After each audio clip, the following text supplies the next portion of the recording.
Boa noite. Sejam bem-vindos ao quinto e último dia da 23ª edição da CEVET UNB. Eu sou a Nayane, sou estudante veterinária em módulo. Hoje eu tenho a honra de a bióloga Letícia Sueiro, a médica veterinária Maíra Espanhol Frediani, a médica veterinária Gladys Valquíria Pérez da Costa e o fundador de Rentas, Denis José Giovannini, para a mesa redonda do combate ao tráfico animal.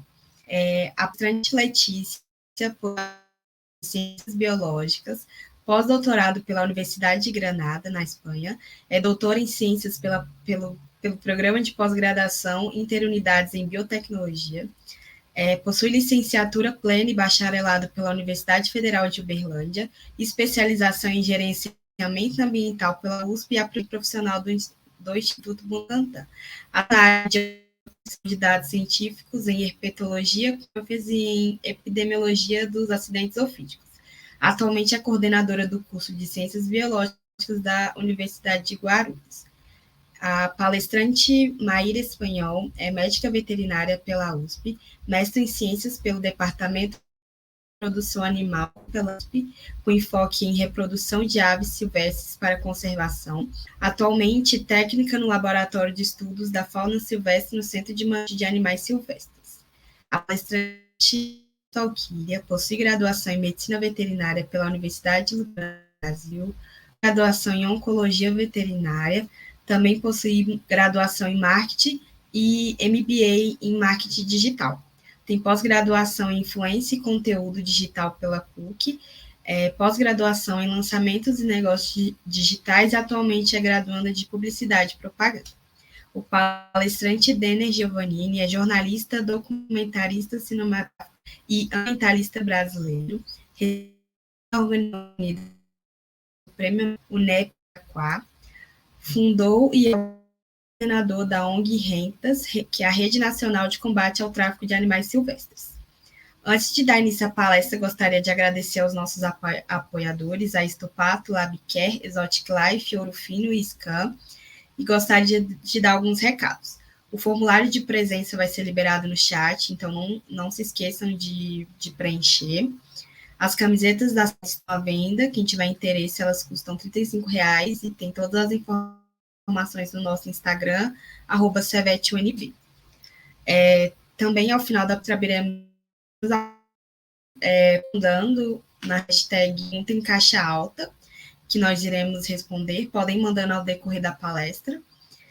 Esperamos que esse seja um momento muito proveitoso para todos e todas que estão nos assistindo. E, primeiramente, eu quero dar espaço para cada um falar um pouco do seu ponto de vista e depois eu entro com as perguntas.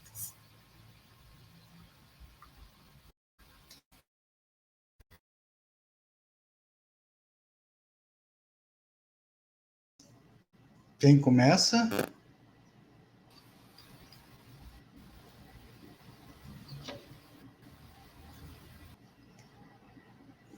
Quem começa? É você, Denner. Sou eu? Sim. Tá certo. Bom, primeiro eu gostaria de agradecer a equipe da Semana Acadêmica de Medicina Veterinária do UNB pelo convite. É um prazer enorme ter essa oportunidade de debater com vocês um pouco esse tema que é tão caro para nós, e dizer também, dar boa noite aqui às minhas colegas de mesa, às minhas colegas de debate, dizer que também é uma satisfação muito grande poder ter a oportunidade de compartilhar esse espaço com vocês, e agradecer também a todo mundo que estiver participando, que estiver dedicando um pouco do seu tempo para compreender um pouco mais o que significa o tráfico de animais silvestres e como é que o tráfico de animais silvestres se insere hoje dentro das redes sociais, dentro da internet. Eu sou o atual coordenador, fundador e atual coordenador da RENCTAS, da Rede Nacional de Combate ao Tráfico de Animais Silvestres. A RENCTAS é uma ONG brasileira que trabalha no combate ao tráfico de animais silvestres há 22 anos. Nós fundamos a RENCTAS em 1999, e aí eu já queria fazer uma pequena abordagem exatamente sobre a data da nossa fundação. Quando nós criamos a RENCTAS em 99, um dos primeiros projetos que nós fizemos, uma das nossas primeiras ações, foi fazer um mapeamento sobre o tráfico de animais online na internet brasileira. E naquela época, no ano de 99, nós identificamos cerca de 6 mil, quase 6 mil anúncios de animais sendo comercializados na internet. E os anúncios dos animais, eles eram comercializados principalmente, não sei se aqui essas pessoas vão conhecer, pelo menos as pessoas que estão nos assistindo, algumas com certeza devem ter a oportunidade de participar, do Orkut. O Orkut, que era a antiga rede social, né? Que perdeu o espaço depois para o Facebook, mas na época, em 99, a grande febre era o Orkut. E no Orkut tinham vários grupos, diversos grupos, em que se comercializavam animais silvestres de forma online. E nós fizemos, então, um levantamento e fizemos uma denúncia ao Ministério Público Federal envolvendo esses grupos do Orkut, mais alguns outros grupos, algumas outras plataformas online que existiam na época, e os animais também eram muito comercializados no Mercado Livre. Hoje o Mercado Livre ainda é utilizado pelos traficantes, mas de uma outra forma. Os animais não estão no Mercado Livre, mas ele continua sendo utilizado. E nós fizemos essa denúncia ao Ministério Público Federal. Ano passado, em 2000, nós fizemos um levantamento para um documentário que nós estamos fizemos junto com a Globo News e a Globo Filmes, e nós fizemos ao longo do ano de 2000 um monitoramento do tráfico de animais silvestres em cerca de 800 grupos de WhatsApp e do Facebook, além de outras redes sociais. E nós conseguimos detectar, interceptar e classificar cerca de 3 milhões e 500 mil mensagens relacionadas ao comércio ilegal de animais silvestres. Então, para vocês verem que de 99, 6 mil, no ano de 2000, 3 milhões e meio de anúncios envolvendo diretamente compra ou venda ilegal da fauna silvestre brasileira. Então, é um número bastante assustador, e nós estamos hoje dedicados a fazer esse monitoramento permanente. Nós temos uma equipe dedicada a isso, que faz esse levantamento, esse acompanhamento full-time, e temos também parcerias com algumas instituições que nos permitem fazer algumas análises. Nós estamos agora, inclusive, terminando uma análise sobre o tráfico de aracnídeos na internet brasileira, em parceria com o IUCN e outros parceiros. Então, esse é um tema que é muito importante para o nosso trabalho, que a gente espera estar aqui podendo responder qualquer dúvida que a gente possa esclarecer. Então, mais uma vez, meu muito obrigado. E se eu passei aqui do meu tempo, me desculpem.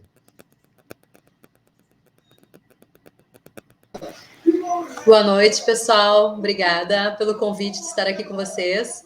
Eu sou a Gladys Costa, médica veterinária aqui do Rio Grande do Sul. Trabalho aí, como me apresentaram, então, como médica veterinária e nas redes sociais. Então, como o colega Denner falou, a rede social ela é usada, infelizmente, muito para o tráfico de tudo que é tipo de coisa, né? Tráfico de drogas, tráfico de medicamentos e tráfico de animais também. Então, eu acho que ainda falta, na realidade de hoje, nós, médicos veterinários, todos os profissionais que estão ligados aí à fauna, ligado à saúde dos animais e à saúde humana também, a natureza como si próprio, né, como toda a parte biológica que existe, para conseguir diminuir cada vez mais esse tráfico, para cada vez diminuir mais essa presença dessas pessoas nessas áreas, principalmente na internet, que é uma área ainda que é muito utilizada, como eu disse, para vários tipos de crimes, né? pela dificuldade, muitas vezes, de encontrar essas pessoas, pela facilidade da informação. Então, tudo que a gente coloca aqui na internet, ela tem uma propagação e um alcance muito rápido a nível mundial. Então, muitas pessoas que realmente usam isso de forma, com certeza, totalmente ilegal e que vendem, revendem esses animais, né? Eles acabam usando a internet para conseguir facilitar esse serviço para o lado deles. Então, eu vejo que é uma necessidade muito grande da gente estar falando sobre esse assunto, da gente estar falando e educando a audiência, então, os veterinários, biólogos, todo o pessoal que estiver envolvido, ONGs, né, e tudo mais, falar cada vez mais sobre esse assunto, informar as pessoas que isso existe, porque eu sei que a população muitas vezes acaba passando despercebido por esse conhecimento, acaba não tendo informações dos números, como o Denner passou, né? É um número alarmante, é um número preocupante, cada vez mais a gente sabe que os animais estão entrando em extinção, principalmente pela questão do tráfico. A gente sabe que a maioria desses animais que são traficados, eles nem chegam ao seu destino, porque eles morrem no caminho, né?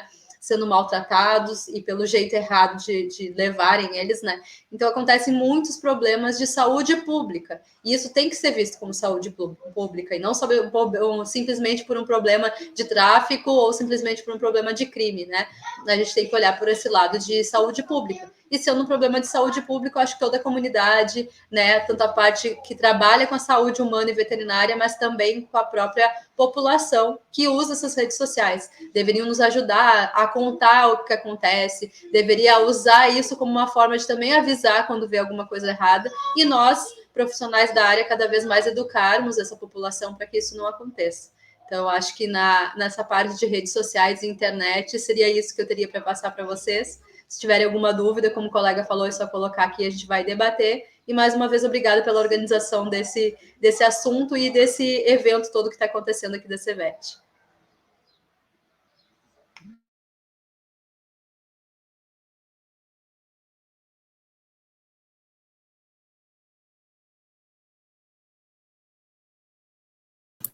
Letícia, seu microfone está desligado. Desculpa, gente, desculpa. Oi, pessoal, tudo bom? Boa noite. Eu estava aqui porque estava um barulho aqui na minha rua. Mas boa noite, então, pessoal. Um prazer estar aqui com vocês. Meu nome é Letícia. Eu sou professora universitária e sou também coordenadora da Bioprospera, que é uma empresa de assessoria e desenvolvimento de carreira em biologia. Eu trabalho bastante com veterinários, inclusive já fizemos um campo junto, eu e a Mayra Frediani, que está aqui também. Então, é um prazer estar aqui com vocês. Eu agradeço muito o convite para participar dessa mesa redonda com esse tema tão importante, de tamanha expoência, porque é justamente como os colegas falaram, é um prejuízo muito grande, né? O tráfico de animais, ele traz um prejuízo para a nossa biodiversidade que é imensurável. E cria os seus desdobramentos na saúde pública, em ecologia populacional, diminuindo as chances desses animais continuarem, né, ecologicamente viáveis na natureza. Então, são muitos os transtornos causados por esse problema, que é um problema de mercado também, é um problema mercadológico, né? É um problema que as pessoas investem dinheiro nisso, e por isso é tão complexo lidar com o tráfico de animais. Bom, falando da minha atuação em relação a essa problemática, né? Como eu tenho, né, a minha área de atuação em pesquisa com as serpentes, né? Eu trabalho principalmente com biologia reprodutiva de serpentes. Lá no Instituto Butantan, eu tive a oportunidade de ir algumas vezes para a Ilha da Queimada Grande, onde tem aquela espécie que vocês conhecem bem, que é a Botrytis insularis, que é muito utilizada pelo tráfico, porque é uma espécie endêmica, é uma espécie super peculiar, né? Ela está restrita àquela ilha. Enfim, algumas vezes a gente foi lá para coletar dados e fazer pesquisas e etc. E uma dessas oportunidades, a equipe foi interceptada, né? Uma colega minha, Ana Bárbara, junto com a Karina Kasperovixus, elas foram interceptadas, desculpem. Elas estavam voltando da ilha, foram almoçar lá em Itanhaém, e um morador, né? Uma pessoa ali que estava rondando o porto, chamou as duas e falou assim: "Ei, bora fazer a vida?" Ou do Butantan, identificou, porque, né, a gente estava com o transporte do Butantan, enfim, ele sabia que a gente era do Instituto Butantan. E a do Butantan, vamos fazer a vida, vocês trouxeram cobra aí? Não, a gente não trouxe, a gente não traz, a gente não coleta, né? Nem sempre a gente traz os animais, né? Por uma série de fatores. Aí ele falou assim: não, mas é porque se vocês um dia toparem, eu tenho meu contato lá no Porto, na parte internacional, e é 20 mil. 20 mil, tá? Então, se vocês trouxerem pra gente, a gente metade fica de boas. Então, houve essa interceptação com a equipe do Butantan dessa vez. Eu fico imaginando todas as outras vezes que isso aconteceu. E aí eu fico imaginando agora, né? Agora não, né? Nesses últimos 10 anos que as redes sociais são essa expoência que são, né? São essa realidade que a gente vê, o tanto que isso se ampliou, o tanto que isso aumentou, né? Porque eu acho que, como é um problema também que é, como eu falei, de mercado, as pessoas investem dinheiro nisso, gira grana, o dinheiro está circulando, né? Isso é uma coisa muito difícil de parar. Então, a rede social organizou isso. Então, eu tenho essa impressão de que, como os dados colocados pelos colegas, né, de que a rede social amplificou isso de uma forma de trazer uma organização e uma blindagem, de certa forma, também. Porque com esse cara, qual foi o desfecho desse cara que interceptou a equipe do Butantan presencialmente? A Polícia Federal foi notificada, foi feito um boletim de ocorrência pelo Instituto Butantan e a investigação foi iniciada, né? Então, a Polícia Federal foi esperta naquela região para ver, né, o que poderia fazer. Agora, nas redes sociais, a gente sabe que a gente tem essa blindagem. Eu estava lendo algumas matérias sobre o tema e parece que desde 2015 o IBAMA tenta um contato mais incisivo, mais assertivo com o Facebook e nenhuma dessas tentativas tem sido positivas, né? Porque as políticas deles não têm esse controle, os grupos são fechados, como o Denner falou para a gente aqui agora, né? Lembra do Orkut? É isso, no Orkut tinha os grupos, no Facebook também tem os grupos, né? E hoje a gente tem Instagram, e entre outras redes sociais que a gente nem consegue quantificar mais. Então, eu vejo que realmente o tráfico sempre existiu, movimenta muito dinheiro, né? O terceiro maior movimento financeiro, né, dentre os tráficos, mas é como a Gladys falou também, se vende de tudo, né? E a internet meio que deu a internet e as redes sociais, né? Essa conexão, tá todo mundo conectado, né? A gente tá aqui hoje por conta dela, né? Mas ela é usada também para esse lado perverso. Veja bem, eu tô aqui em São Paulo, né? Vocês estão em Brasília, a Gladys está no Rio Grande do Sul, então, assim, isso traz uma facilidade de contato muito grande, né? E o ano passado a gente teve aí o caso que aconteceu em Brasília, com aquele estudante que ficou conhecido, né, e chamou atenção, deu luz para esse assunto, né, e todo mundo voltou a discutir essa problemática. Então, é por isso que momentos como esse aqui, essa mesa redonda, é um momento muito importante para a gente discutir a nossa biodiversidade, as nossas atuações profissionais, os nossos papéis, né, em relação aos alunos que a gente tem contato e nesses eventos também. Muito obrigada por dar essa oportunidade da gente estar aqui conversando sobre isso. Bom, gente, boa noite, me escutam bem? Eu também sou veterinária, sou aqui de São Paulo. Eu já fui professora, atualmente não estou trabalhando como professora, fiquei 4 anos num curso técnico de veterinária, então tive muito contato com alunos e alunas muito curiosos. Eu ofertava a disciplina de animais silvestres, então o que mais eles esperavam saber é como que eu faço para ter animais silvestres, né? Como que eu faço para ter animais silvestres de uma forma boa. E aí eu passava a disciplina inteira quebrando corações deles, né? Porque é muito difícil a gente ter esse tipo de interação de uma forma boa. E eu queria justamente puxar para esse lado, né? Quando me apresentaram esse tema, eu hoje que trabalho num centro de triagem, na parte de patologia, ou seja, eu pego o pior dos cenários, então todos os animais que chegam para mim ou estão doentes ou morreram, e muitos deles advindos de tráfico, né? Ou de entrega voluntária, né? Abandono, enfim, diversos motivos. Então, eu tenho uma visão bastante pessimista, infelizmente, mas eu também tento trazer um alerta para a gente entender que a gente só tem essa realidade porque, de alguma forma, a nossa sociedade, ela tolera esse tipo de interação. Então, quando passaram esse tema para mim, né, o papel das redes sociais no combate ao tráfico, eu fiquei pensando, putz, tem algumas iniciativas importantes que realmente estão combatendo o tráfico, como o Rentas, outras que eu pretendo citar mais para frente, para não me prolongar, né, que já tem algoritmo de aprendizagem profunda para ser aplicado, enfim, várias coisas que a gente pode fazer para combater. o tráfico, para expor essa situação, mas o maior papel das redes sociais é endossando, é fazendo com que o tráfico aconteça. E de duas formas principais que eu vejo, né? Primeiro, a internet vai funcionar como uma grande vitrine, expondo o produto, facilitando a visualização das pessoas e o contato, né? Como já foi falado, a internet conecta pessoas bem-intencionadas e pessoas mal-intencionadas também, facilita tudo isso e dificulta a atuação...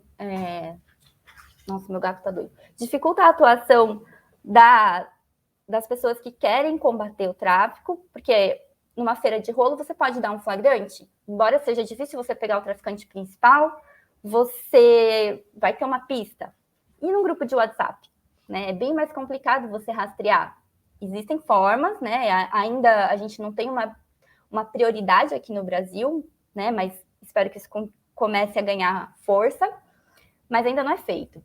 E o outro motivo pelo qual a internet facilita o tráfico é que o conteúdo compartilhado dá bases para a demanda do tráfico. Então, toda atividade ilícita, ela só vai ocorrer porque tem demanda, óbvio. E porque a sociedade, de uma certa forma, ela tolera. Eu posso me colocar contra o tráfico, posso ser uma pessoa contra o tráfico. Falar, é horrível isso, eu sei que mata um monte de bicho, eu sei que causa prejuízo financeiro, à biodiversidade, eu sei disso. Mas, se no meu dia a dia eu achar normal uma exposição inadequada de um animal silvestre ou exótico na internet, uma interação, né, através de foto, de vídeo, se eu não parar para pensar, né, sobre isso, sobre o quanto isso é abusivo, e aí eu fizer lá meu comentário, que fofo, deixar meu curtir, infelizmente, hoje curtir é moeda de troca, né, a gente tem uma linguagem sensorial, a gente tem um léxico dos emojis hoje em dia, né, isso também é pesquisado na parte do controle, do combate ao tráfico. Mas se eu for lá endossar, engajar aquele vídeo, aumentar a chance dele ser visualizado, eu vou normalizar essas interações. E aí, com isso, eu vou contribuir para um aumento da demanda do tráfico, querendo ou não, sendo a favor ou não do tráfico, né? Então, isso é uma coisa importante da gente entender que a internet, ela é uma ferramenta, não só para expor esses animais e facilitar quem quer comprar, mas também para expor esses animais de uma forma que normalize essas interações, e lógico, alguém ganha com isso, né? Alguns estudos já apontam que TikTok, Facebook, YouTube lucram milhões por ano com a exposição desses vídeos, e exposições de vídeos que nem sempre são vídeos agradáveis, então, de todo tipo, gente, de mãe sendo morta, tendo os filhotes roubados, de pessoa dando bronca no macaco, pessoa colocando o macaco de fralda, enfim, existem várias formas, né, de expor esses animais, mas o mais importante é a gente entender que a gente tem um papel nisso, né? Então, como que a gente faz para a sociedade parar de tolerar e de normalizar? Então, esse é o grande desafio que eu proponho para essa noite, para a gente começar a pensar, né? Eu tenho mais um monte de coisa para falar, mas eu não quero me prolongar, eu quero também saber das perguntas. Então, muito obrigada pelo espaço e bora debater.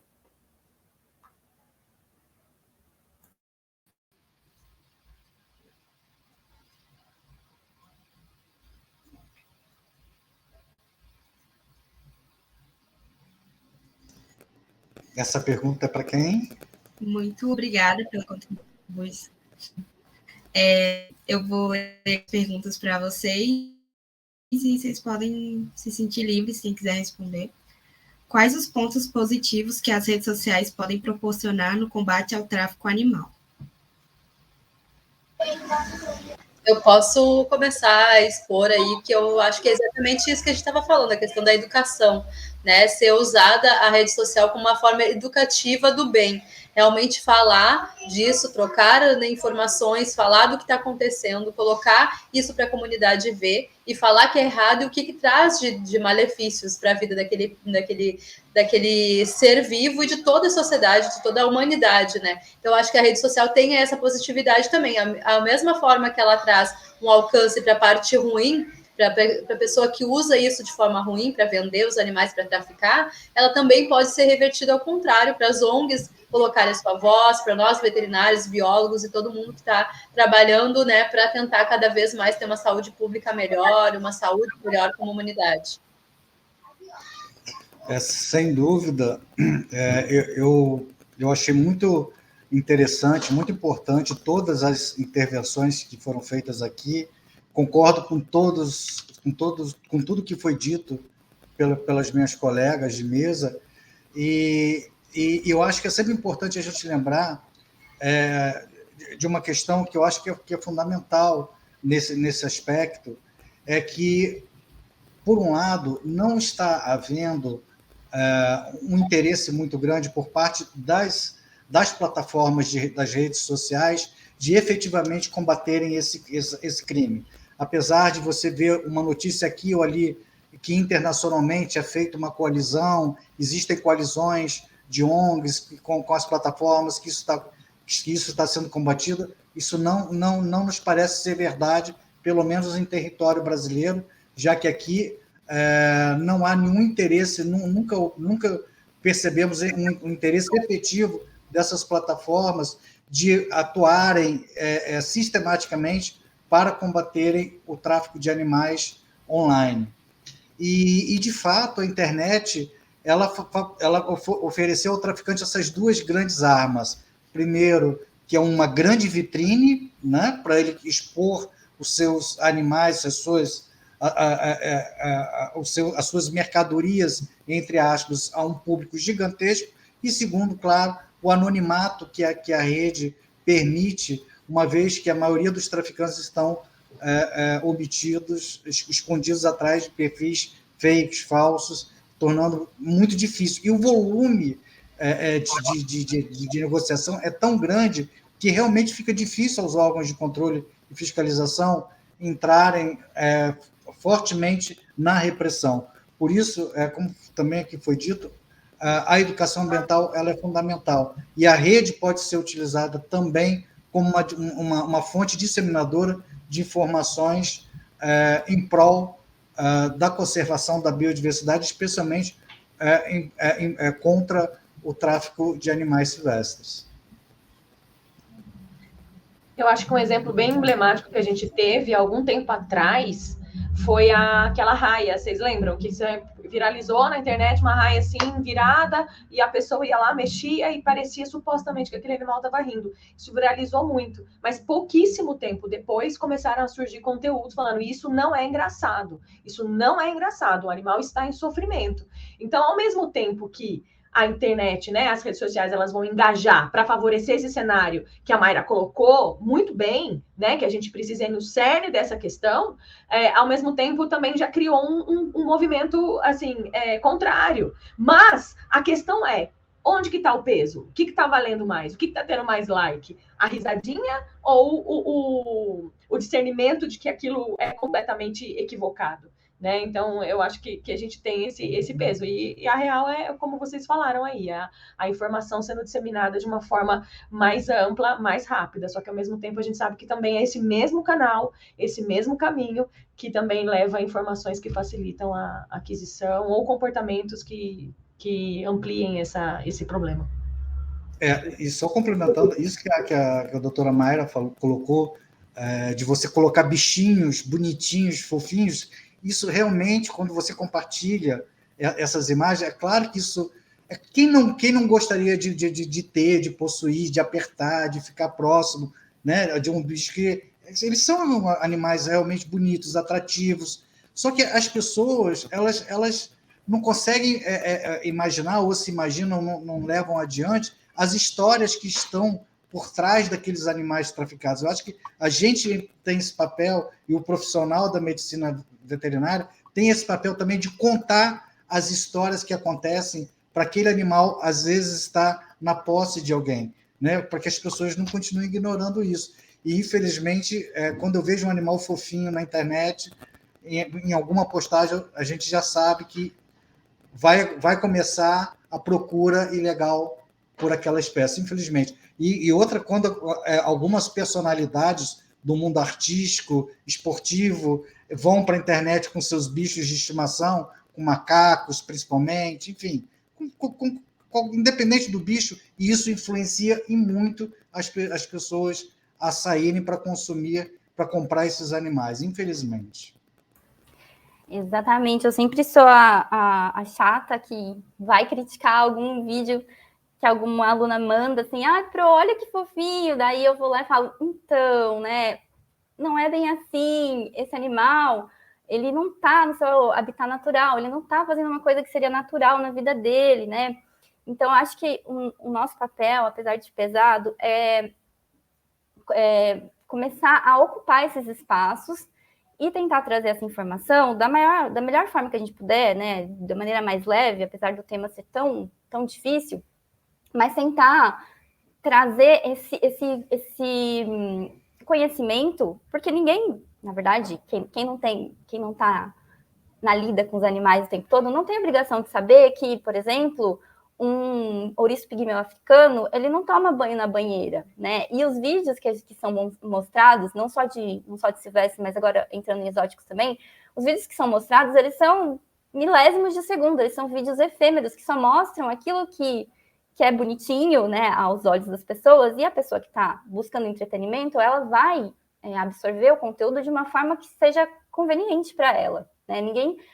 Quer dizer, deve ter gente que entra na internet para se chatear, mas a maioria das pessoas quer ver conteúdo que alegre, que desestresse, enfim. E conteúdos curtos, né? Vídeos curtos, rápidos, com aquele enfoque, sem muita explicação, só um monte de emoji lá, só um fofinho, coraçãozinho, etc. E logo abaixo um monte de eu quero, como que eu faço para comprar e não sei o quê. Então, acho que exatamente o que a gente precisa fazer é tomar essa frente e mostrar o porquê que aquilo não é normal, porquê que aquilo não é natural, né? Tudo bem que quando a gente vai explicar, né, qualquer coisa com mais de 5 linhas virou textão hoje em dia. E nessa ânsia pela informação rápida, às vezes a gente não tem tanto alcance quanto um vídeo fofo de um animal teria. Mas a gente precisa ter paciência, começar a entrar nesse campo e tentar ajudar a mudar essa nossa percepção. Porque se a gente não conseguir mudar, fazer as pessoas entenderem que aquilo não é natural, né? Exemplo, né? Quando eu era criança, eu via desenho animado e eu achava que cachorro ficava de corrente no quintal. O passarinho ficava dentro da gaiola, ele cantava e aquela era a melhor vida que ele podia ter, né? A gente tem essa construção. E cada vez mais que a gente vê, né? Cada vez mais vídeos que a gente vê com animais expostos dessa forma vão construir isso na nossa sociedade e vão fazer a nossa sociedade tolerar. Mais ou menos isso.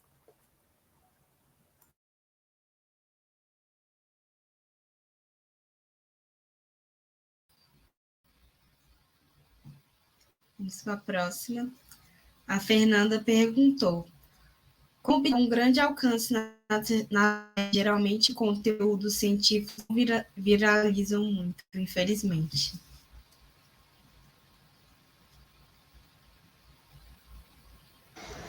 Eu acho que a gente...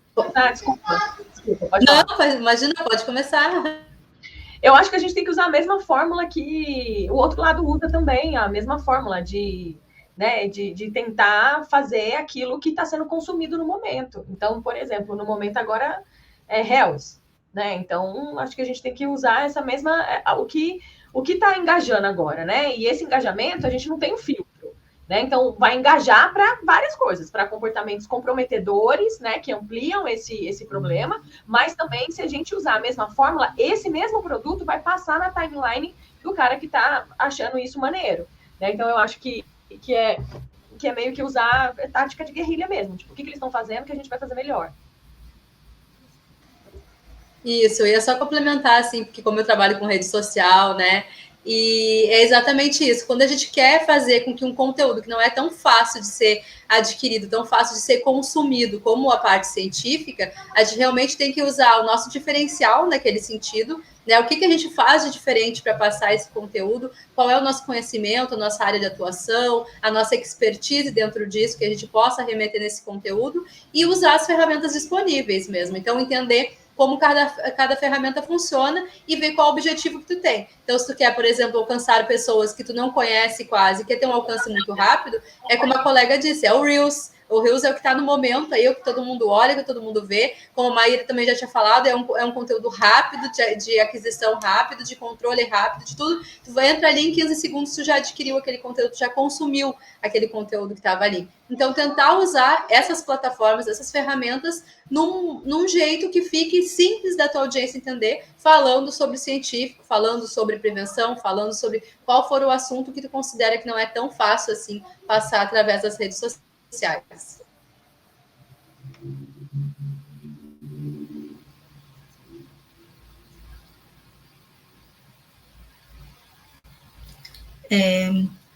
Qual o papel das ONGs para o combate ao tráfico? Como as redes influenciam a atuação dessas organizações?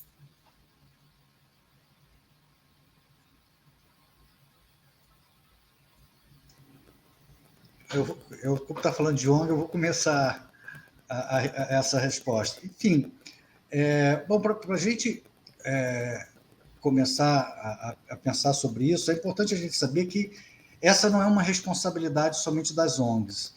A responsabilidade de combate ao tráfico de animais é uma responsabilidade de todos nós brasileiros, sejamos nós pessoas físicas ou sejam as organizações que a gente trabalha, não apenas ONGs, mas os próprios órgãos de controle e fiscalização ambiental e a sociedade como um todo. Todo mundo tem um papel que pode ser exercido de maneira fundamental no tráfico de animais silvestres. Às vezes, a gente, sempre quando pensa, como foi na última pergunta, né, como viralizar, a gente está sempre querendo viralizar, às vezes a gente está querendo ter um grande alcance nas nossas ações, e às vezes a gente acaba ficando frustrado por ver que temas que às vezes são importantes não têm essa repercussão que a gente gostaria que tivesse. Mas isso não deve ser a nossa preocupação. A nossa preocupação ela tem que ser em a gente sempre fazer um trabalho permanente de conscientização ambiental. E a gente não precisa necessariamente das redes sociais para isso. A gente pode começar a conscientização ambiental dentro da nossa casa, junto com os nossos vizinhos, junto com os colegas do local que a gente trabalha, junto com os nossos colegas do local onde a gente estuda. Quer dizer, a gente pode fazer um trabalho de formiguinha, e o importante é que a gente tenha cada vez mais pessoas preocupadas e sensibilizadas para combater o tráfico de animais, que realmente se importem com esse problema, né? O papel das organizações não governamentais, eu penso que é fundamentalmente trazer luz para esse problema, oferecer propostas e mobilizar a sociedade no sentido da gente construir uma rede, no sentido de se proteger a nossa biodiversidade, combatendo essa atividade criminosa e fazendo com que as pessoas comecem a refletir um pouco sobre as consequências dos seus atos, né? Principalmente quem tem animal silvestre. E aí eu acho que uma questão que seria muito oportuno a gente discutir também a questão ética, que envolve, por exemplo, o médico veterinário, o profissional da medicina veterinária, né? Eticamente, como você pode se posicionar quando você, por exemplo, recebe no seu consultório, na sua clínica, um animal que você sabe que não tem origem, ou que é um animal oriundo do tráfico. Qual é o seu papel? Não estou falando do seu papel como médico, no sentido do atendimento do animal, mas da sua relação com a pessoa que lhe procurou com uma espécie que você sabe que é de origem legal, porque aquele animal não está autorizado à venda, por exemplo. E tentar compreender também todas essas pessoas que hoje consomem esses animais silvestres, que têm esses animais silvestres na sua casa. Eu não vejo que essas pessoas são necessariamente pessoas más, pessoas que querem fazer perversidade. Não, a gente sabe que as pessoas têm esses animais, o que move elas é o amor, elas acreditam que estão fazendo um bem para o animal, que estão dando carinho, que estão dando proteção, que estão, enfim, estão oferecendo a esse ser, a esse animal, tudo que ele precisa. Só que, na realidade, as pessoas não sabem que o que elas oferecem não é o que o animal, de fato, o que a biologia daquele animal, de fato, necessita. Então, esclarecer isso para as pessoas é extremamente importante. Não vejo que a gente tem que tratar as pessoas que consomem esses animais como criminosas. Eu acho que é importante a gente tentar uma aproximação e tentar, através do convencimento, através da conversa, mostrar para essas pessoas que esse não é o caminho mais adequado para se ter animais silvestres, que apesar de você ter a lei brasileira que permite você comprar animais silvestres legalmente, a gente sabe que esse é um mercado muito caro, esses animais têm um altíssimo preço e não estão acessíveis a todas as pessoas. Portanto, é importante alertar as pessoas que, se você quer ter um animal silvestre, a primeira coisa que você tem que saber é entender as necessidades biológicas desse animal, se esse animal é adequado para o convívio humano e se você tem condições mínimas de dar uma condição saudável para esse animal, mesmo que ele seja de origem legal.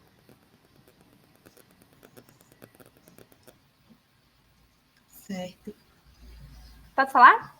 Deixa eu entrar. Pode. Bem, concordo com tudo. O que a gente precisa também fazer a sociedade entender é que as ONGs, elas têm um custo, elas gastam muito para resolver um problema que, se a gente não se unir, ele só vai aumentar. Então, a percepção natural das pessoas é que a ONG existe. Às vezes as pessoas entendem que a ONG ela é fomentada pelo governo para resolver um problema que a sociedade criou. E, na verdade, a ONG é só uma junção de pessoas interessadas em resolver esse problema, que muitas vezes não contam com auxílio nenhum de governo, né, que estão engajadas nisso, que conseguem dinheiro com patrocínios, que dão duro para conseguir se manter.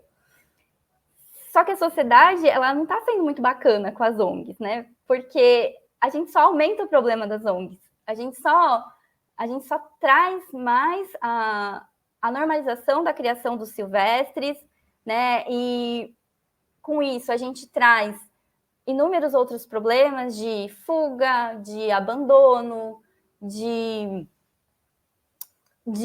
reprodução indevida dentro de cativeiro, né? Não só falando do tráfico, mas também não só falando de animais de tráfico, animais adquiridos legalmente. Então, o problema, ele é assim, o problema ele é muito maior quando a gente entende que a ONG, ela vai chegar um momento, quer dizer, em muitos casos, ela já não consegue absorver todos esses animais, né? E já não consegue ter forças para contar as histórias tristes, porque é um papel pesado também da ONG expor, né? Olha, esse animal, ele está aqui porque ele teve os 2 olhos perfurados, porque assim as pessoas acreditavam que ele ficava mais manso, sei lá, um primata, né? E vai contar essa história triste, vai trazer essa história triste, mas vai chegar um momento, e já chegou para muitas ONGs, que não é mais possível absorver esses animais, né? E esses animais, eles acabam sem destinação. Então, acho que muito importante a gente fazer a sociedade entender que a ONG não existe para resolver problema que a gente cria, né? A gente tem que se unir para parar de criar esse problema, para, quem sabe, a ONG conseguir dar conta do excedente, né? Do que a gente tem, que a gente não conseguiu controlar. Ficou meio confuso, mas eu queria só reforçar que a ONG, ela está fazendo ela faz um papel super importante, mas ela não é obrigada a isso.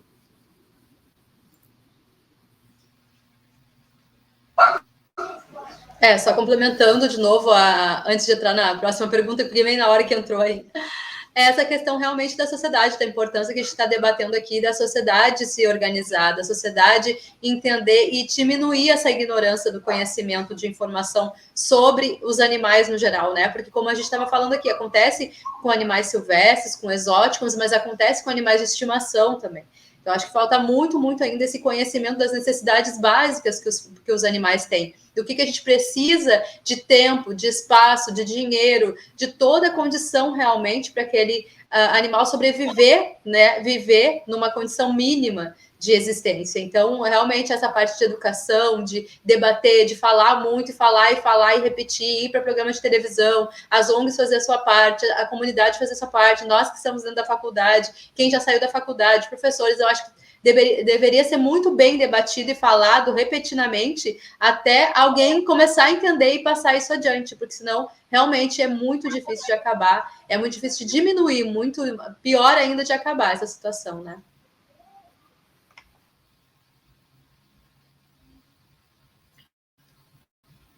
A próxima, o Osiel perguntou: acreditam que a se da moda de passar?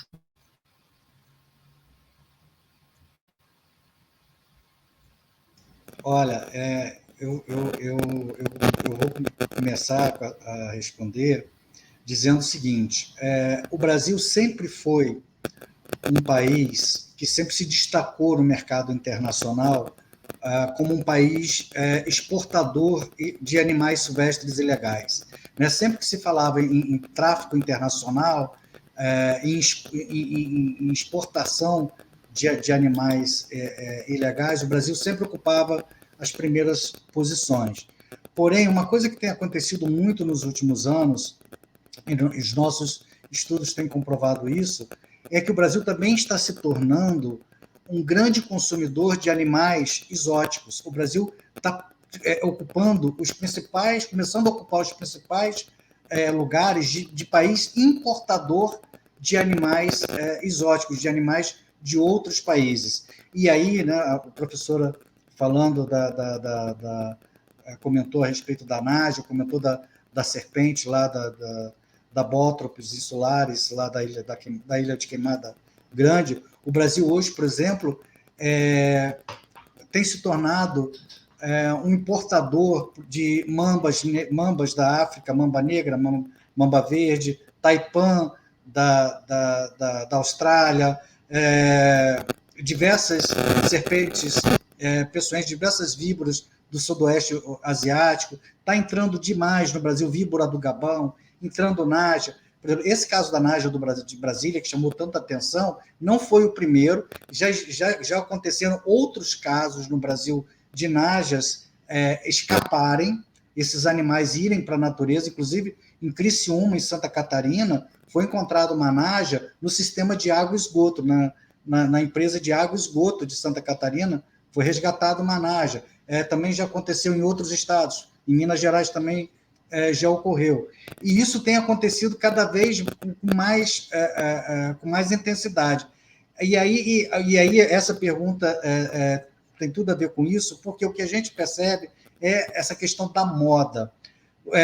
Está virando uma febre, por exemplo, principalmente os jovens, principalmente jovens de classe média alta, porque não o jovem que tem, por exemplo, uma Nádia em casa, ele gastou um bom dinheiro para ter esse animal. O jovem que compra uma serpente mexicana, ou que compra aranhas africanas, escorpiões asiáticos, enfim, são animais muito caros, que entram no Brasil num valor muito caro. E, às vezes, esses animais são reproduzidos, são vendidos em preços também um pouco menores, mas sempre um comércio muito caro. E o que a gente percebe que está por trás disso é exatamente uma espécie de vaidade. Todo mundo quer ter o animal mais peçonhento, todo mundo quer ter o animal mais perigoso, o animal mais agressivo, e há uma disputa de vaidade nesses grupos que acaba fomentando e estimulando outras pessoas, outros jovens a entrarem nisso. Então, isso é uma questão de moda, realmente, e vejo isso com muita preocupação, porque, além dos problemas que a gente já tem com a nossa fauna no tráfico, a gente vai começar a ter problemas gravíssimos com a fauna exótica que está entrando ilegalmente no Brasil e que daqui a pouco vão trazer problemas não apenas ambientais, mas problemas de saúde pública, uma vez que a gente sabe que todo animal que sai diretamente da natureza e vai para dentro da casa de alguém, que é um animal que não passa por nenhum controle sanitário, esse animal ele pode se tornar uma bomba biológica, ele pode, depois de ter sofrido um processo de estresse, passar a transmitir doenças através de micro-organismos que conviviam naturalmente nesse animal. O animal não tem culpa disso, mas o estresse faz com que a imunidade desse animal caia e esses vírus, esses micro-organismos acabem se transformando em doenças presentes, né, em zoonoses. Então, tudo isso é importante para a gente refletir. E essa questão da moda, eu posso confirmar que ela existe e ela é uma coisa sistemática que tem crescido muito no Brasil, principalmente com espécies exóticas e espécies peçonhentas. Eu queria complementar isso, que essa fala que é muito interessante, essa sua fala da vaidade é muito interessante, porque, assim, para répteis, né, como eu fiquei lá no Butantan de 2006 até 2014, durante todo esse tempo, eu vi chegarem espécies lá, né, tipo piton, albina e tal, e assim, nas mais diversas circunstâncias. Então, eu lembro de presenciar uma moça que ela foi levar uma piton albina, uma reticulatus, e ela estava assim com o coração partido porque ela estava levando esse animal para o Butantan, mas era o pet dela e ela não tinha mais condições de dar uma boa vida para aquele pet. Então ela chegou e falou assim: nossa, eu tô devolvendo aqui também, o que você faz, né? Qual que é a situação, né? É muito complexo, qual que é a situação? Cadê? É um bicho exótico, né? Tava na sua casa, e ela falando que ela tratava com Gatorade e um travesseiro, né? Ela dava Gatorade para a serpente. Então, olha a complexidade, né? E aí os veterinários vão se deparar com essa bomba. Né? É exatamente isso que acontece. Então, assim, é uma vaidade que faz a pessoa se aproximar de animais que são peculiares, e isso no herpeto é muito claro, é muito nítido, né? Então, assim, o cara não vai ter uma Dipsas micani, que é aquela dormideira bonitinha, né? Que nem essa deve ter, ninguém deve ter, mas que é inofensiva. O cara quer o quê? A naja. E o cara que tem a naja, ele vai querer a naja cuspideira. Né? Então, assim, é uma bola de neve, realmente. Então, assim, eu também acho que essa moda é uma constante, infelizmente. E além da questão da moda em si, ela entra nessa questão do desafio, desse problema de egocentrismo que o ser humano tem, principalmente os jovens, né? Para dizer que, eu tenho a cobra XYZ, eu tô aqui todos os dias mostrando para vocês na minha rotina, aqui nos meus stories, dizendo que eu tô correndo risco de morte, que a qualquer momento eu posso ser picado e morto por ela, mas eu sou tal, e aí vamos, né, mais gente fazer a mesma coisa, sabe? E vai alimentando esse mau comportamento, assim. Então, eu vejo que realmente é muito, muito complexo. A gente poderia ficar aqui noites debatendo o assunto, e eu acho que é difícil terminar com essa moda por todos esses sentidos. Eu acho que pela questão da ignorância, pela questão do egocentrismo, pela questão até do amor, muitas vezes errado, né? Como o colega falou, às vezes ela se apega àquele animal achando que é pet, e que dá para ter como pet, e não é. E por todas essas situações de mal entendimento da situação. Eu acho que falta muita informação, falta desconhecimento, e aí é mais complicado ainda, e vem a nós realmente essa responsabilidade de estar aqui falando e de estar nas nossas redes sociais também debatendo esse assunto para conseguir alcançar mais pessoas, né? Eu só gostaria de dizer uma coisa, que infelizmente essa moda, às vezes é muito difícil da gente combater isso, porque a gente faz um esforço enorme, e às vezes você tem emissoras de televisão exibindo programas como National Geographic, Discovery Channel, que mostram isso sistematicamente, apresentadores fazendo uma manipulação equivocada do animal, importunando os animais, tratando os animais como meros objetos de cena, sem nenhum respeito com o animal, com o comportamento desse animal, e isso acaba motivando as pessoas a terem esse mesmo tipo de comportamento, a acharem que podem comprar, ou adquirir serpentes, enfim, seja quais sejam esses animais, e agir do mesmo jeito. Quer dizer, infelizmente, a própria a televisão ela acaba influenciando muito negativamente nesse aspecto. Nós, da Henkel, já cansamos de enviar cartas, ofícios, e-mails, alertando sobre o risco de passar uma má informação para essas emissoras, exatamente no sentido de alertar isso. Mas, infelizmente, isso continua acontecendo e é triste você continuar vendo isso acontecer impunemente. Pois é, como que a gente dá ferramentas para uma pessoa entender que aquilo não é legal, que aquilo é zoado, né? Quem é Maíra perto do encantador de serpentes, né? Como que a gente vai fazer aquela pessoa entender aquela situação como algo prejudicial para o animal, né? Se em todos os locais em todos os locais de exposição a gente vê esse tipo de interação, a gente tem que um terrário, um aquário de vidro é o suficiente para um bicho passar a vida inteira dele, se ele tiver um fundo bonitinho, colorido, se ele tiver Gatorade, né? Então, é muito complicado a gente mudar essa percepção, mas a gente vai ter que ficar sempre fazendo esse papel, né? Até as pessoas entenderem que endossar essas atitudes é prejudicial porque vira uma bola de neve e as espécies perdem o interesse, né? Algum momento da nossa história, a calopsita era algo encantador para as pessoas, né? E aí, pegando o gancho da parte parte de epidemiologia, as calopsitas entraram no Brasil de maneira legalizada e foram vendidas, né, comercializadas de maneira legalizada, só que elas trouxeram consigo inúmeras doenças, né? Dentre elas, circovírus, que hoje em dia está espalhado na nossa população de vida livre. Então, hoje em dia, a gente pega periquito com doença do bico das penas, né? Que é uma doença debilitante. E como que eles tiveram esse contato? Calopsitas fogem, né? A gente não previne da maneira adequada as fugas, calopsitas são abandonadas. Então, é muito mais do que só o problema do tráfico, né? O que as pessoas imaginam é que quando um animal entra aqui no Brasil, um animal exótico entra aqui no Brasil, ele passa por um scanner, né, que vai detectar todos os vírus que ele tenha, tudo que pode acontecer. Nossa, esse bicho aqui um dia vai causar uma zoonose. Não, a gente muitas vezes desconhece a microbiota desses animais, a gente desconhece o que eles podem ocasionar.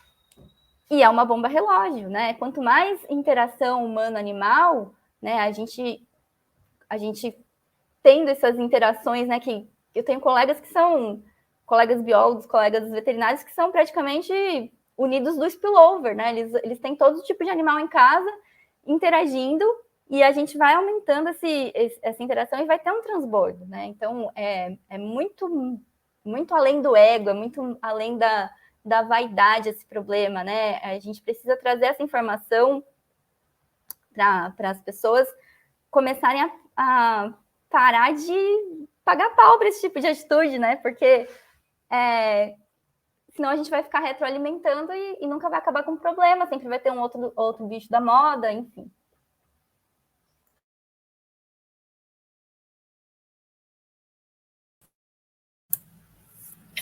A próxima pergunta é: como o tráfico de animais impacta na biodiversidade de um país como o Brasil? Olha, o impacto é muito negativo e profundo, né? Porque, assim, os números são alarmantes, como a gente já comentou aqui.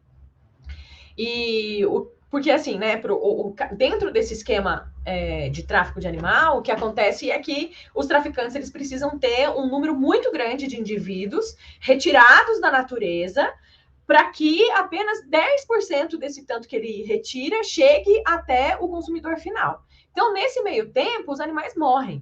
E aí a gente está falando de indivíduos, a gente está falando de genética, a gente está falando de ecologia populacional, a gente está falando de saúde pública, a gente está falando de uma série de problemas. Então, hoje, que saiu aí, todo mundo deve ter tido notícia que o pica-pau, que inspirou o desenho do pica-pau, ele entrou oficialmente em extinção hoje. E por que será? Né? Por que será que ele entrou em extinção? Né? Então, assim, é um problema que afeta profundamente a nossa biodiversidade. E eu acho que a grande questão aqui no nosso país, em outros países também, mas sobretudo aqui, em que as políticas públicas elas estão cada vez mais visando o enfraquecimento, né, de políticas que voltam para a conservação, enfim, é que a gente não tem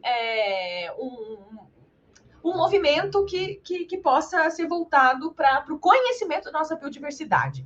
Então, a questão é muito mais embaixo.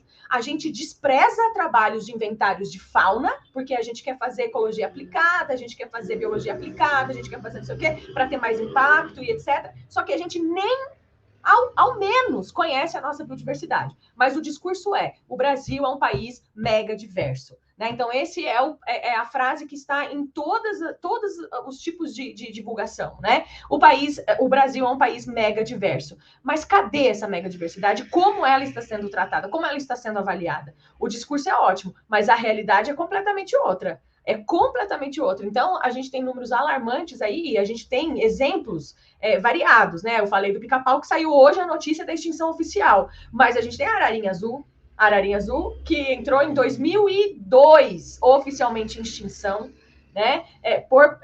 Exatamente, eles conseguiram constatar que o problema foi, sobretudo, o tráfico. Até sobrarem 2 na natureza e uma delas desaparecer e ela ficou oficialmente extinta. Então, assim, a gente está falando de espécies que vão se extinguindo, e uma coisa muito importante é que não é aquela espécie já não existe mais, que dó, né? Não existe mais, mas está tudo bem. Não está tudo bem, porque aquela espécie está inserida, né, numa amplitude ecológica, né, com vários serviços ecossistêmicos associados a essa espécie, e essa espécie também provendo outros serviços ecossistêmicos, e a gente não pode pensar só em indivíduos, não tem mais a natureza, mas tem cativeiro, a gente vai reintroduzir. Gente, isso é muito complexo, isso é muito difícil. Se desde 2002 a gente está com a ararinha azul extinta lá na Caatinga, até agora a gente não conseguiu colocar esses animais na natureza de novo. A gente tem animais em cativeiro, a gente tem programas que estão voltados para isso, mas é muito difícil, é muito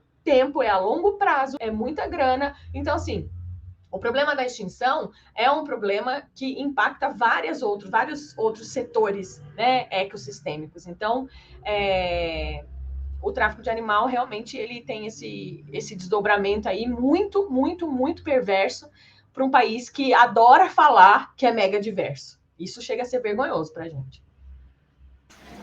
Exatamente, eu acho até que acaba sendo propaganda errada, né? Dizendo que o Brasil é biodiverso, que o Brasil tem muitas espécies, que o Brasil tem muitos animais exóticos diferentes que outros países não têm. Isso acaba chamando atenção também para esse pessoal do tráfico, para eles usarem essa informação e começarem a se informar sobre esses animais e começar a vender e consumir e vender por valores muito altos. Então, eu acho que tem toda essa questão também financeira, né? Que só não se combate porque tem ganhos, com certeza. Tem o outro lado da moeda, tem outras pessoas do outro lado que estão recebendo muito dinheiro, que estão trocando muita moeda de dinheiro, né? Que tem um ganha-ganha aí desse pessoal. Então, realmente falta interesse, falta leis, falta muita coisa e falta informação, como a gente falou aqui o tempo todo, de a própria sociedade começar a entender isso melhor, dar valor ao que a gente tem e cuidar do que a gente tem para cuidar da gente mesmo também, porque tudo está interligado aí. A gente precisa entender que o ser humano, os seres vivos e a natureza está tudo interligado. Sem um, o outro não funciona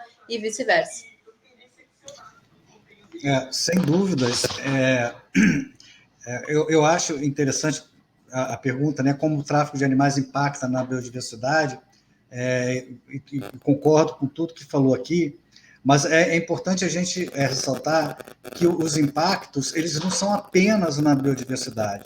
É claro que os impactos na biodiversidade são muitos e têm consequências terrivelmente desastrosas. A gente tem aí uma diminuição na cadeia alimentar, a gente tem diminuição na cadeia reprodutiva, a gente tem uma série de desequilíbrios quando você faz a captura do animal, você modifica o ambiente, você tem um problema seríssimo das espécies invasoras, sejam elas espécies exóticas que vêm de outros países, ou até mesmo espécies silvestres no Brasil, que quando você pega um animal do norte, nordeste, e acaba levando esse animal para uma outra região, como o sul, sudeste, aí você solta esse animal onde esse animal naturalmente não ocorria, e esse animal não tem predador, e acaba que esse animal acaba competindo com as espécies endêmicas do local. Enfim, são consequências ambientais bastante desastrosas que podem causar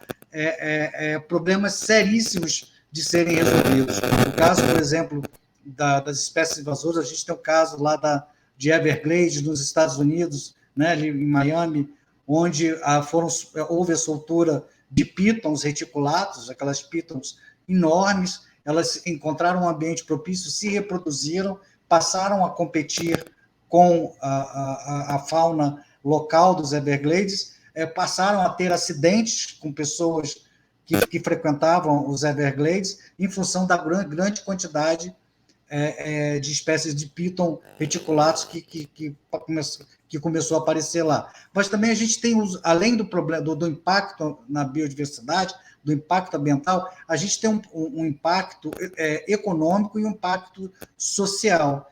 No impacto social, nós temos a disseminação de doenças, que é um problema gravíssimo. Nós estamos vendo aí a Covid-19 com uma grande possibilidade de ter tido origem numa relação equivocada entre o ser humano e o animal silvestre, lá na feira de Wuhan, na China, e diversas outras doenças, né, que já alcançaram a humanidade. Cerca de 70% das doenças infecciosas, em algum momento, ela tem um componente animal na sua trajetória, e diversas outras doenças, como a febre aftosa, como a febre amarela, como leishmaniose, enfim, grandes epidemias como a peste negra, a peste bubônica, a própria AIDS, que suspeita-se que tenha tido origem no consumo de carne de primatas na África. Enfim, o problema social é muito grande, porque as consequências para a população humana são extremamente preocupantes. Além, é claro, de você ter outros problemas, como, por exemplo, no caso da exploração de comunidades pobres, de regiões de grande biodiversidade. São comunidades que, às vezes, pela ausência do Estado, a única coisa que ela tem para vender, para sobreviver, é a natureza abundante da onde ela vive. E o traficante de animais se aproveita dessa vulnerabilidade social, vulnerabilidade econômica, e pega e compra esses animais, ou às vezes troca esses animais por comida, por peça de roupa, por par de chinelo. Então, você tem um problema social, e muitas vezes crianças deixam de ir para a escola para poder ir para a mata capturar passarinho, capturar outros bichos, para poder ajudar no sustento de dentro de casa. E sem contar o problema econômico enorme, que é o fato também de você ter doenças emergentes ou reemergentes alcançando o agronegócio, que tem uma participação enorme no PIB nacional, e que, se você tiver, por exemplo, no Brasil, problemas como você teve com a vaca louca lá no Reino Unido, e que a solução que é possível foi o sacrifício do rebanho bovino do Reino Unido, ou se você tem problemas, por exemplo, o Brasil é o maior exportador de frangos do mundo, o maior exportador de carne, e de frango também é o maior, de carne de frango, o maior exportador do mundo. Se você tem aqui problemas como teve na China com a gripe aviária, né, que ocasionou perdas econômicas enormes, isso, para um país como o Brasil, tem consequências bastante desastrosas. Então, a gente não pode nunca perder de vista que as consequências são muitas e são para todos, não apenas para o meio ambiente. Por isso que é importante a gente ficar atento e alerta a esse problema do tráfico de animais silvestres.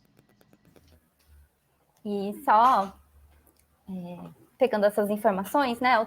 O tráfico, então, ele vai ser realizado tanto para comércio, para ter esses animais como pet, mas também para biopirataria, para fins científicos, né? Então, a gente tem que pensar no tráfico não só o animalzinho, o papagaio que vai parar na casa da minha tia, mas tudo que tem por trás do tráfico, né? E o quão barato a gente está vendendo. Não que um animal tenha preço, nenhum preço, nenhum valor justificaria, né? Mas o quão barato a gente está vendendo uma vida e a nossa biodiversidade para o pessoal lá de fora, né? E até aqui dentro, mas os grandes consumidores são o mercado externo, talvez não de todos os animais, né? Não de todas as espécies, mas de quelônios, né, de crocodilianos, né? Uma vez eu li, acho que foi até num levantamento da Rentas, R$2 um jacaré, sabe? Coisas absurdas desse tipo. E aí a gente tem a extinção das espécies, a gente tem a mudança na dinâmica populacional, porque os animais que são extraídos, eles, dependendo da espécie, a extração vai ser feita pensando no empenamento, o quanto que ele é bonito. Então, você vai tirar indivíduos que seriam mais competitivos dentro da espécie, você vai mexer na dinâmica, você vai tirar indivíduos, vai remover ovos e matar os pais, por exemplo, então você não vai ter uma taxa de reposição efetiva, então a espécie não vai conseguir se manter, além das zoonoses, né, e o que foi dito sobre a transferência desses animais entre municípios. Hoje a gente tem um problema seríssimo, gravíssimo, que ninguém conseguiu resolver até agora, dos saguis híbridos. Então, o sagui do Nordeste, ele foi trazido, ele não veio a pé, ele foi trazido com alguém para cá. Em algum momento da vida, esse sagui fugiu da casa da pessoa, ou foi fugido, né? Porque o sagui, ele é lindo, bonitinho, até ele atingir maturidade sexual e morder a cara do filho da tutora, né? Arranhar alguém. E aí ele é liberado na natureza, e não foi 1 ou 2, né? Porque hoje a gente tem uma população quase 100%, a gente ainda tem dificuldade de identificar quem que é híbrido. Na verdade, são pouquíssimos que não são híbridos aqui na nossa cidade.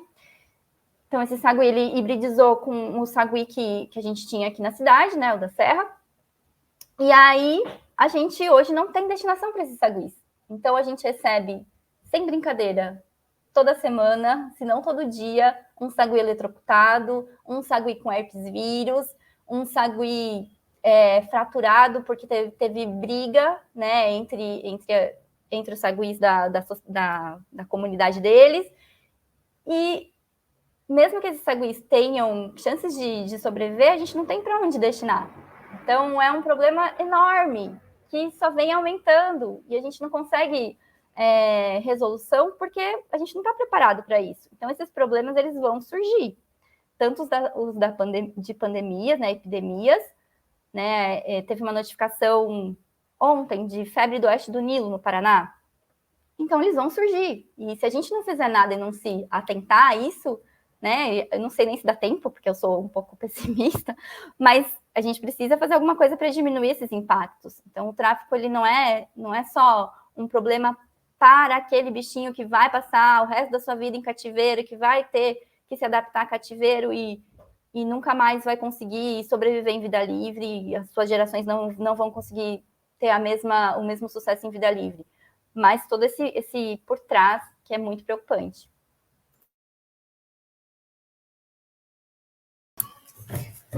A próxima pergunta, a pergunta do público, é da Stephanie. Quais ações nós, como usuários, podemos fazer para diminuir a visibilidade e normalização da exposição de animais silvestres e exóticos?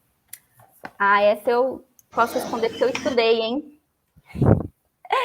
Eu estudei um levantamento, um levantamento, acho que foi do Instituto Waita, não sei se é assim que fala,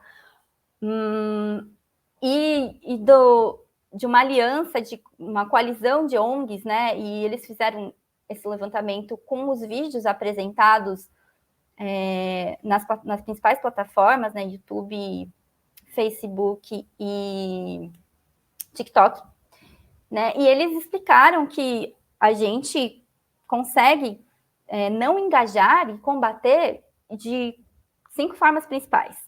Então, a primeira que eles falaram é estar ciente do que é um abuso, né? Então, eu preciso perceber que aquela interação não é uma interação normal e não é uma interação que deveria estar acontecendo, né? Entre animal e pessoa. E aí, existem várias formas dessa interação acontecer, né? Algumas que são, obviamente, crueldade, outras que são ambíguas, que a crueldade ela não está explícita, mas, por exemplo, colocar roupinha no macaco, né?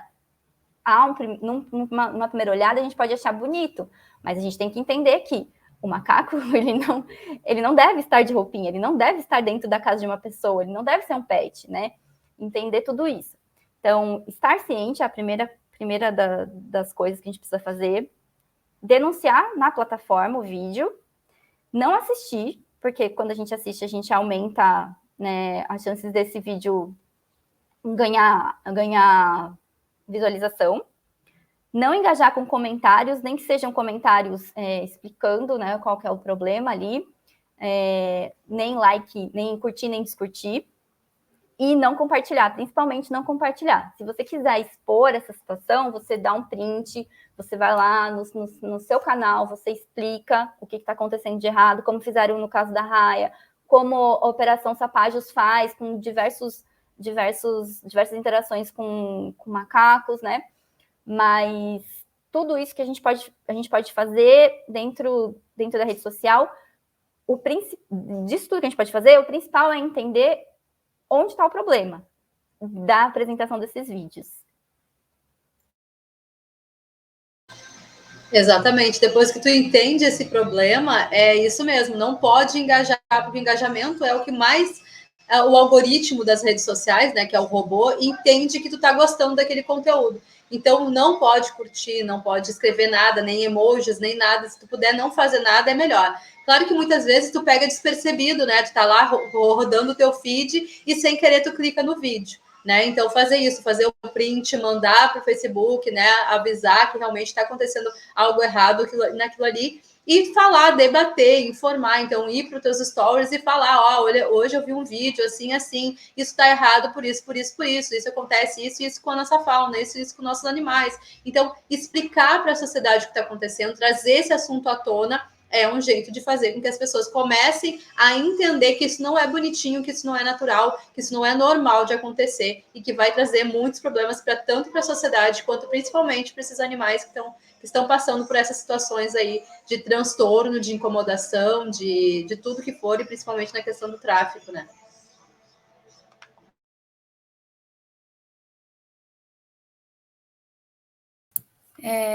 A próxima pergunta é do público também, é da Amanda Assunção. Acham que as restrições criadas pelo IBAMA para a comercialização legal de um silvestre atrapalham o que poderia ser uma atividade melhor controlada? Exemplo, comércio de peixes ornamentais.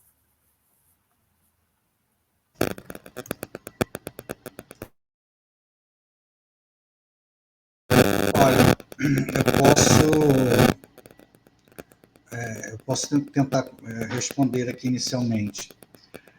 Essa questão de peixes ornamentais, por exemplo, na realidade, o que a gente tem no Brasil é um arcabouço legal bastante confuso.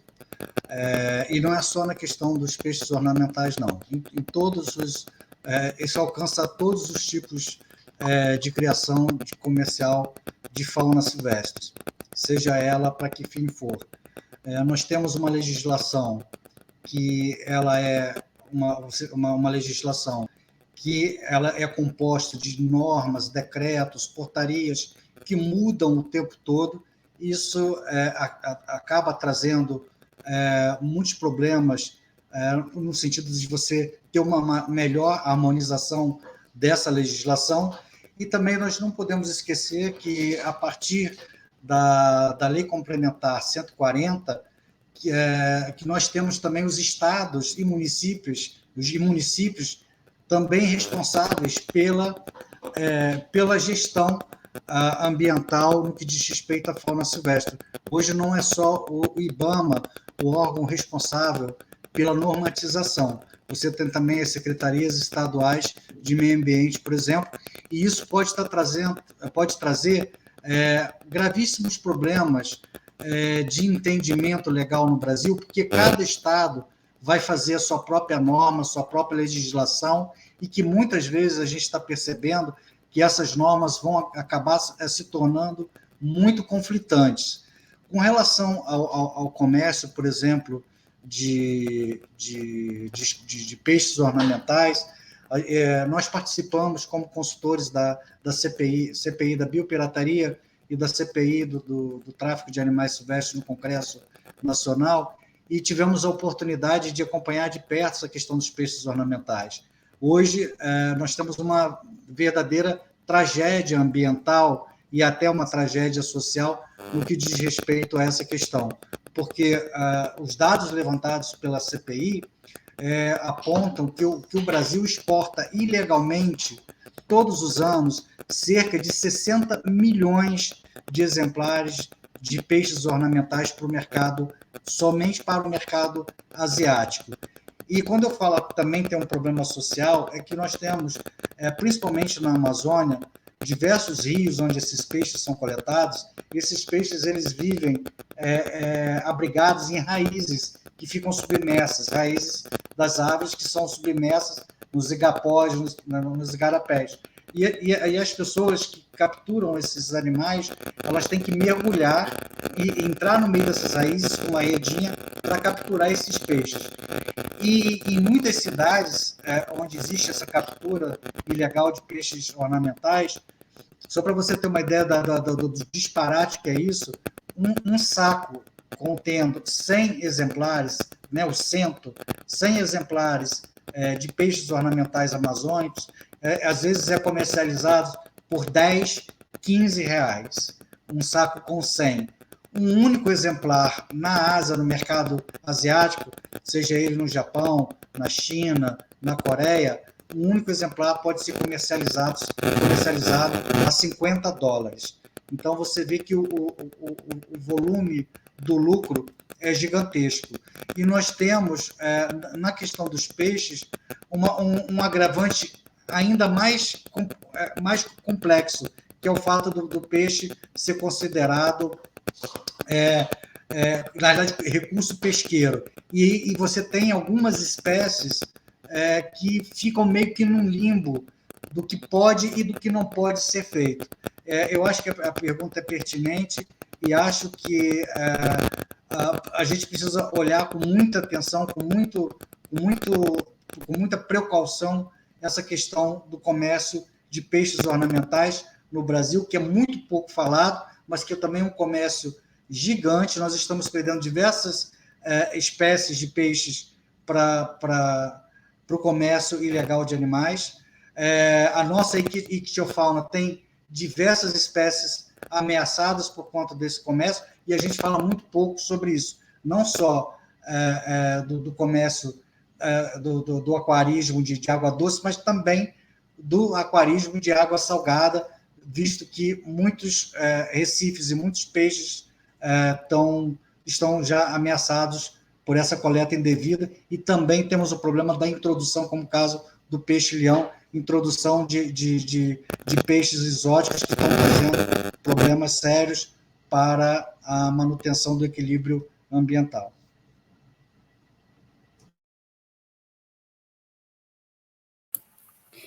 Antes de fazer a próxima pergunta, eu só queria avisar que o link do formulário de presença já está disponível no chat do YouTube, então não se esqueçam de preencher, porque só vai receber o certificado quem se inscreveu no CIGAR e preencheu o formulário.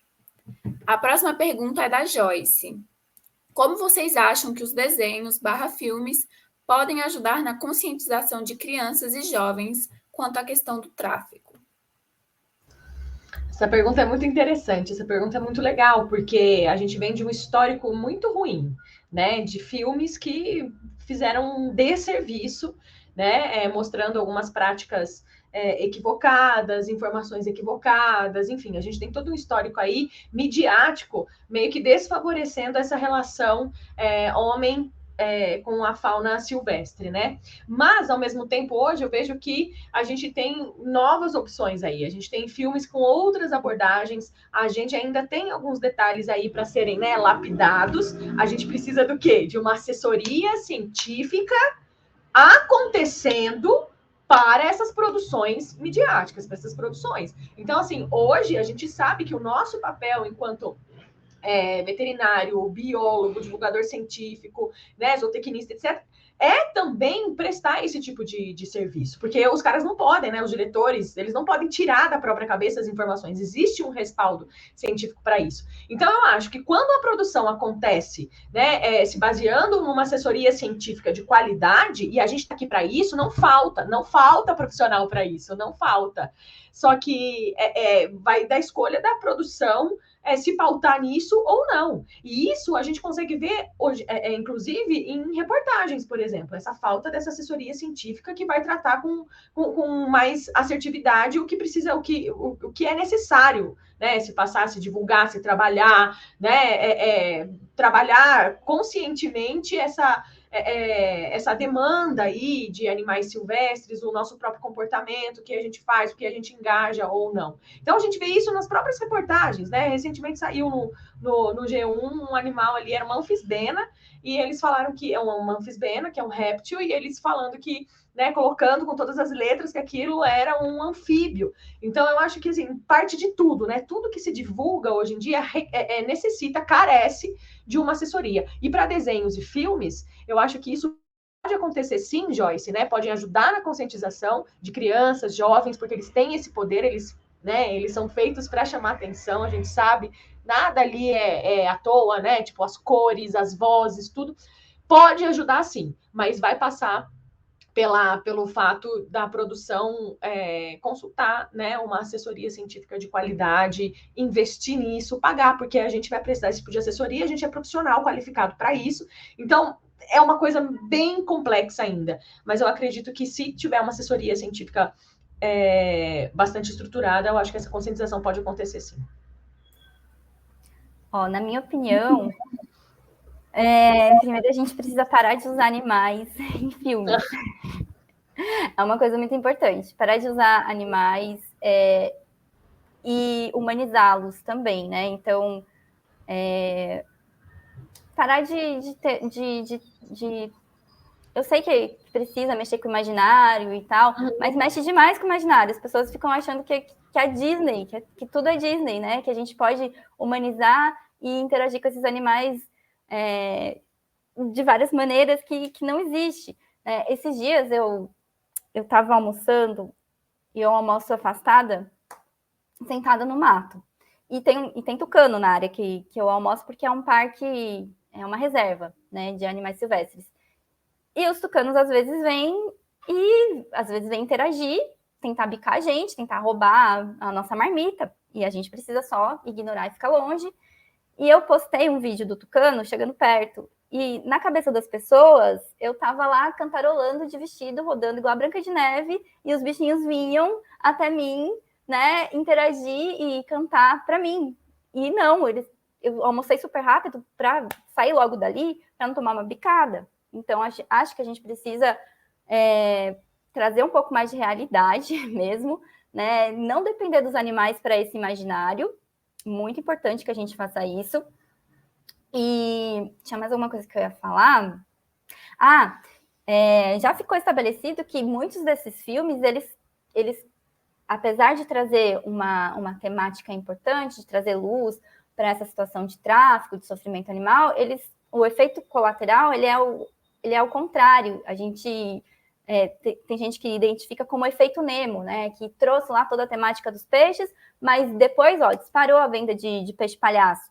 Então, tem que ser responsabilizado, o cinema, né? O desenho e tal, tem que ser responsabilizado por isso e trazer um pouco mais de realidade para essas situações e não humanizar esses animais.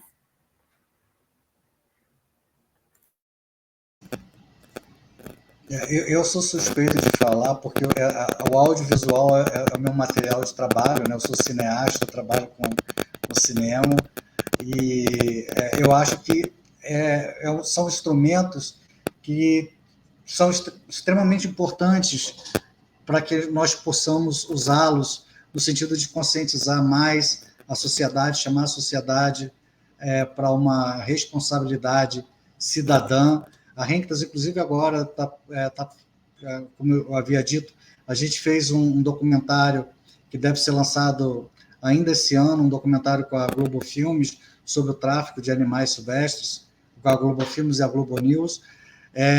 Estamos com campanhas educativas que vão começar a ser exibidas nas nossas redes sociais.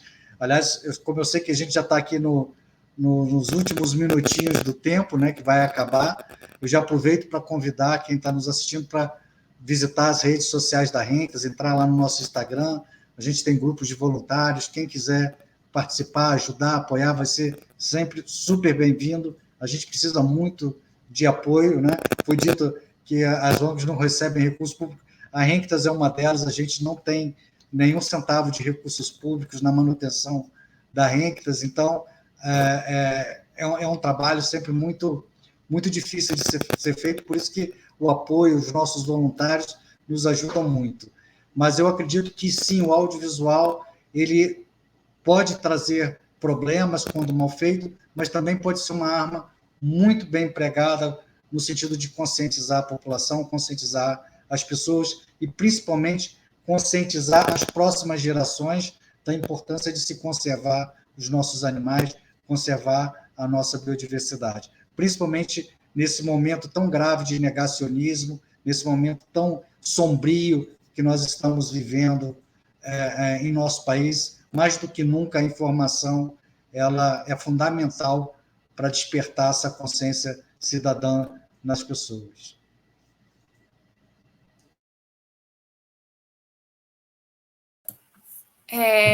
Como o Denner falou, a gente está chegando ao fim, né, dessa palestra, porque já não temos mais tempo, mas antes de mais nada, eu queria muito agradecer você, Letícia, você, Gladys, você, Denner e Maíra, por estarem aqui presentes no nosso evento. Eu acho que essa palestra, essa roda de conversa, né, foi fundamental para trazer, né, e elucidar mais tópicos sobre o tráfico animal e como nós podemos utilizar nossas redes sociais para lutar contra esse tópico que é tão importante hoje em dia, né, e que deveria ter mais luz sobre ele. Então, eu queria muito agradecer vocês, palestrantes, e ao público que esteve aqui perguntando e participando dessa palestra. Muito obrigada, gente. Obrigado, eu que agradeço o convite e a participação aqui, a companhia das colegas. Foi um prazer, viu? Muito obrigado. E obrigado a vocês que assistiram. Muito obrigada, gente. Foi muito bom, eu gostei muito, aprendi bastante e parabéns pelo evento. Obrigada por essa oportunidade. Obrigada, pessoal. Gratidão, pessoal, por estar aqui, todo mundo junto aqui, a equipe que participou, que fez todo esse evento acontecer, né? E quem estava aí assistindo, com certeza, nos prestigiando. Obrigada aos colegas de mesa aqui também. Até a próxima. E bora passar para frente, que vocês viram aqui também, né? Agora a informação está com vocês. São mais instrumentos, isso. São mais instrumentos. Vamos fazer a rede funcionar a favor dos animais também. Obrigada, gente. E parabéns à equipe da Semana de Veterinária do UNB. Muito obrigado pela oportunidade. Obrigada, ouvintes. Tchau, tchau. Gente. Obrigado.